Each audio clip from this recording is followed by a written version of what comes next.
Howdy folks, Pit Boss again. I just wanted to thank everybody who's been showing a lot of interest in the Cali videos that I've been doing. It's another beautiful day and here in Saskatchewan you really have to soak them up while you got them. So I'm in the backyard. I figured I'd do a little bit of videoing again. Specifically this one about a technique that's called the abanico. We've had a couple questions, mostly from people that aren't involved with the Filipino martial arts regarding the abanico strike. And it's going to be a quick video to basically illustrate what exactly the abanico is, how we could practice it, and where it applies. I wish I had a partner right now. I might film some stuff tonight at the gym in class, but right now we're going to work with what we have, and what we have today is a really nice day and my tires, so we'll go from there.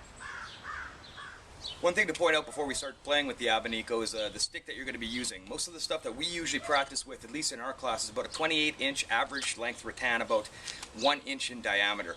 I find, depending on the type of rattan that you get, you might have really heavy sticks or really light sticks. While you're beginning to learn the abanico, there's two different schools that you're going to be going for. Power development and strengthening your forearm, or speed and agility. So depending on what your focus is, you may want to choose a thinner stick, what I call a whippy stick or an instructor stick, so you can just really whip up and down, boom, boom, boom, boom, boom. Or you might want to be developing your muscles and get a thicker stick or even a longer stick, maybe a 30-inch or a 31-inch, and yeah, work something like that.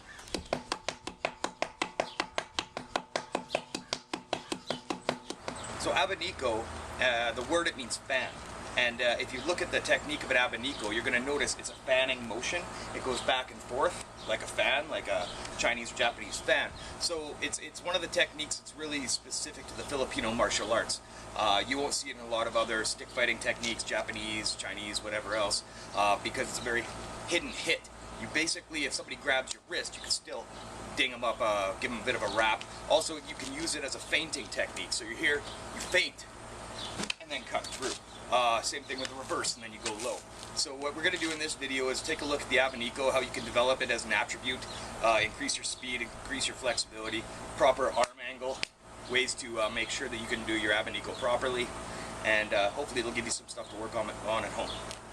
One of the first things to consider when you're doing an abanico is that your arm should be bent at about a 90-degree angle. You're going to have to be careful when you're doing an inside line or a forehand abanico that you don't want to scalp yourself or ding yourself, and you will. The more you're practicing without control and the more you're trying to develop your speed as an attribute, you will ding yourself, so you just might as well get used to it. If you do it slowly at first, that's going to happen less.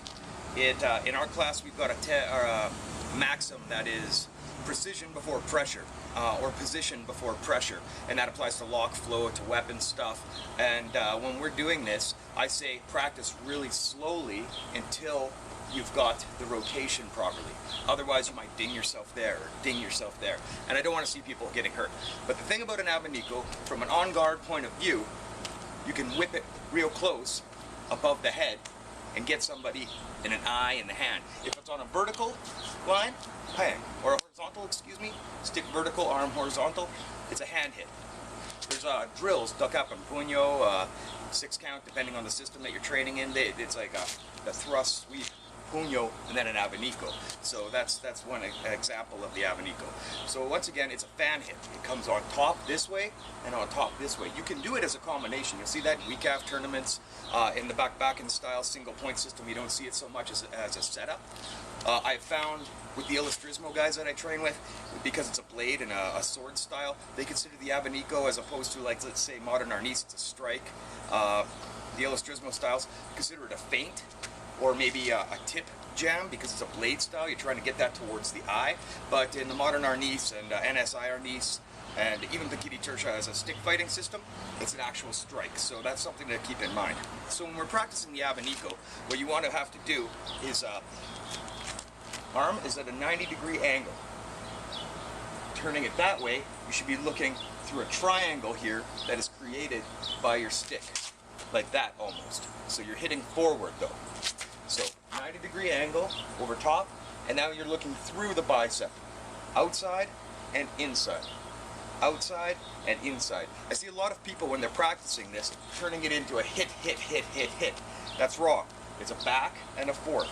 You're trying to create a pivot like a fan from your wrist. Again, you're going to have to work with your wrist flexibility on this stuff in order to really throw it properly, but that's it. One of the first practices I like to work with somebody who's developing the abanico as an actual combative practice is a back and forth, just to get the fanning motion properly. So I want to see bang, bang, bang, bang, bang. Just slowly on whatever you're going to be practicing on. You know, you can do this on a rope, on a heavy bag. The thinner the better, because then you will get the overextension of the stick, because eventually you're going to want to be hitting at least in the same point while you do this. And I'm just doing this at a moderate speed right now. So as you're practicing your precision, tap, tap, tap. You don't have to try and break it. You don't have to try and, like, as Grand Tuan would say, blick the man. I'm just talking about tapping and tapping. Some people feel that if they clap the inside of their elbow, it gives them that rotation that they're actually going to be wanting. Excuse me. Or even keeping the hand there and making sure that elbow comes all the way. So as you will see, when we actually speed up that drill with the abanico, we're going to get a very quick back and forth motion.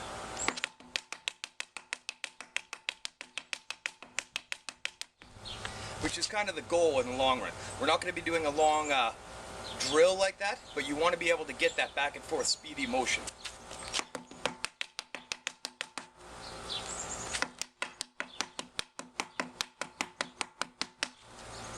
Again, something that was my left hand, it's sloppy. You want to be hitting with the top third of your stick. Tip hit, tip hit, tip hit, tip hit. Avoid doing this. You're just doing a side-to-side, banda-banda style strike. You want pivoting motion. Your hand should basically stay in this area. An abanico there. You can also do the vertical whip.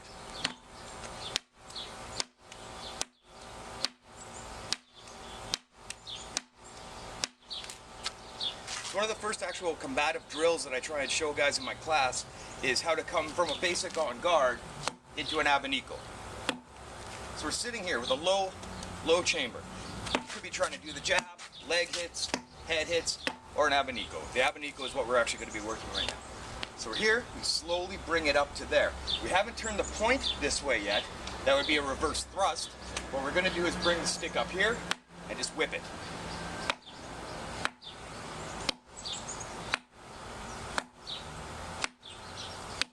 This hand could be here to cover, it could be a punch, it could be whatever, it could just be live hand, push away stuff, but either way what we're going to do here is just tap, tap.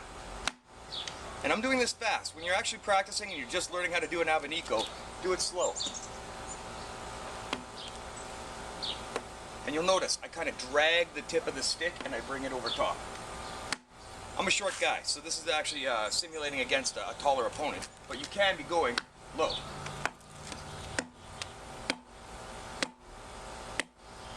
Or, like I had said, the vertical one.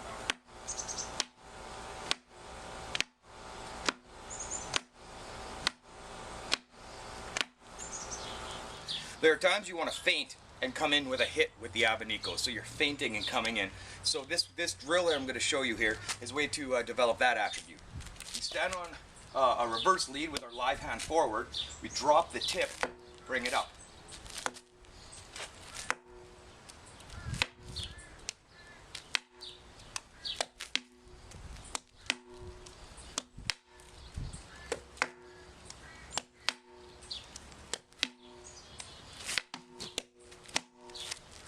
So now, after that, we're going to basically add a secondary hit. So we're one side, the other side.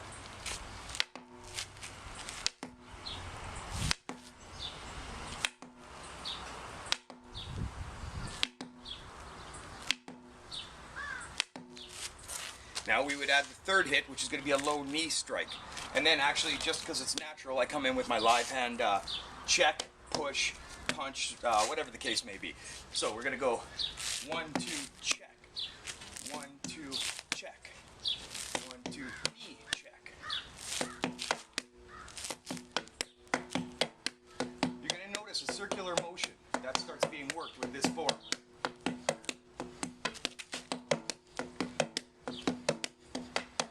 Where you're actually getting a chance to work both abanicos in a low hit.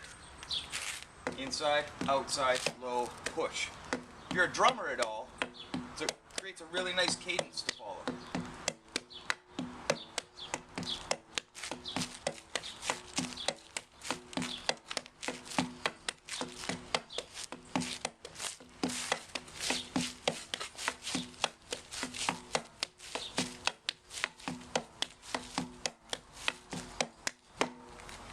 Then that's the last one that we do in that pattern is a last low line kidney hit. So it'd be a set of 5 hits. 1, 2, 3, 4, 5.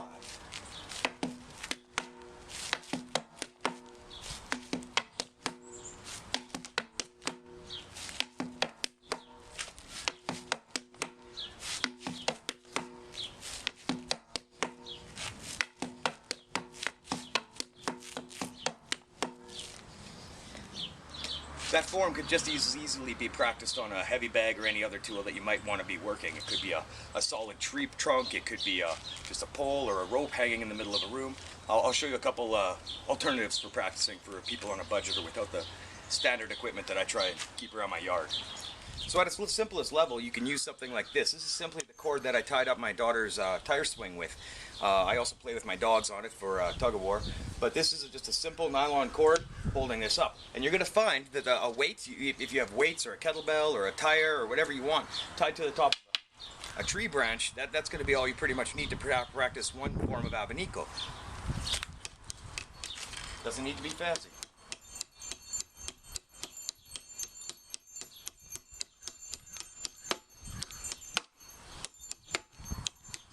And on a weighted string, you might see something like the combination that we were working before with the overhead, backhand, through, grab into the kidney hit, or into the hand hit, or into the weapon hit. Whatever that is whatever it is. So we'll do A, B, C, grab, D.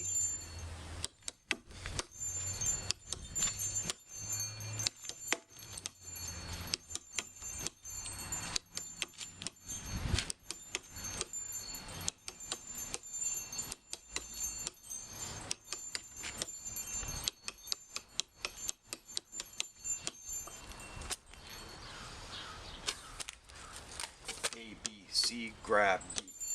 A, B, C, opposite grab, D.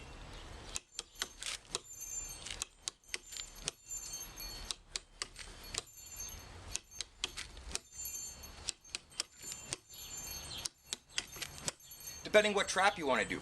Maybe you just want to push it away, but something like a cord or a rope is going to be a lot easier just to grab a hold of, as opposed to push. Heavy bags are good for pushing, the tires are good for pushing, not so much with the cord. But if you're practicing your live hand coming in to grab an arm, hitting the hand, hitting the weapon, that's an option.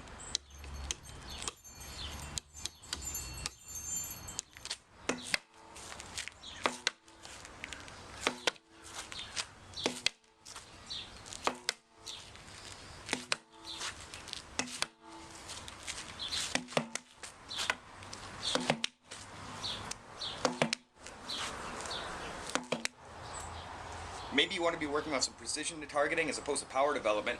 Then an end, a ball, however you want to suspend a ball. It could be a tennis ball, it could be something harder. I prefer to use the tip of this. It's about a very similar size to the hand, otherwise like a head.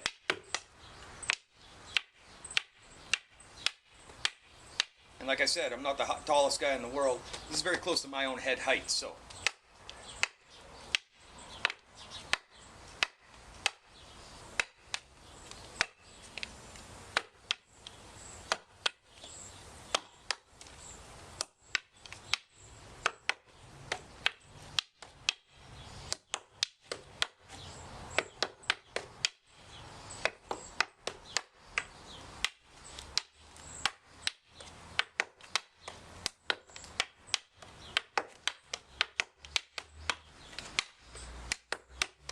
So there you go, that's my abanico tutorial. I hope somebody out there gets something that they can take home from that. And yeah, play with it, see if it works for you, and if not, there's nothing new under the sun. Take what works and leave what doesn't. Have a good day.